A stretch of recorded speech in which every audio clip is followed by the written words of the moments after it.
मराठी साहित्याचा महामेळा राजधानी नवी दिल्लीत आजपासून सुरू होतोय। 98व्या अखिल भारतीय साहित्य संमेलनाचं उद्घाटन आज दिल्लीत पंतप्रधानांच्या हस्ते होईल।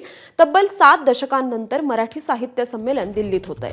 शरद पवार या संमेलनाचे स्वागताध्यक्ष तर मुख्यमंत्री प्रमुख पाहुणे आहेत। डॉक्टर तारा भवाळकर या संमेलनाच्या अध्यक्ष आहेत।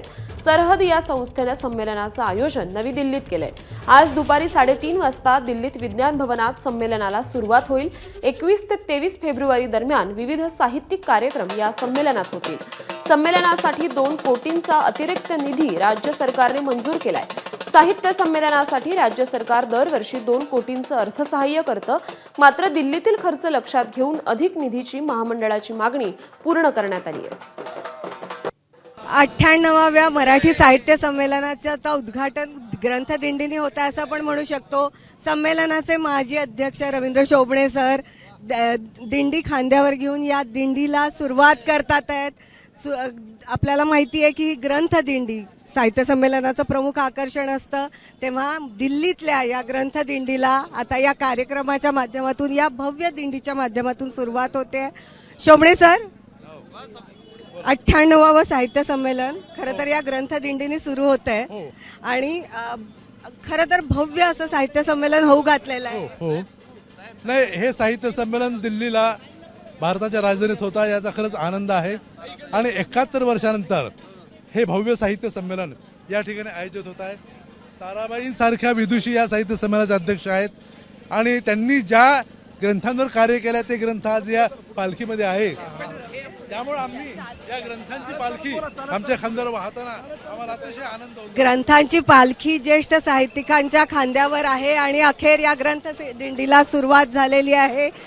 ग्रंथदिंडीत साहित्यिक तर आहेतच, पण त्याचबरोबर महाराष्ट्राची संस्कृती सांगणारे, महाराष्ट्राची कला संस्कृती लोककला सांगणारे पथक इथे आलेले आहेत।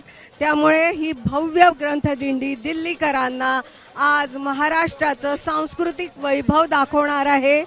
आणि आपण बघू शकतोय की ही ग्रंथदिंडी आता संसद भवनापासून म्हणजेच लोकशाहीच्या मंदिरापासून साहित्य मंदिरापर्यंत जाणार आहे। सगळे सज्ज झालेले आहे आणि ग्रंथदिंडी सुरू झालेली आहे। तर सुप्रिया सुळेही या साहित्य संमेलनाच्या दिंडीमध्ये सहभागी झाल्यात आणि सुप्रिया सुळेंकडून देशाचे माननीय प्रधानमंत्री आणि महाराष्ट्रातले सगळे आपले नेते, साहित्यिक, विचारवंत आज दिल्लीमध्ये आपल्या मराठी भाषेसाठी जमतोय। ही खूप आनंदीची गोष्ट आहे। जणू काय दिवाळी पुन्हा आली आहे।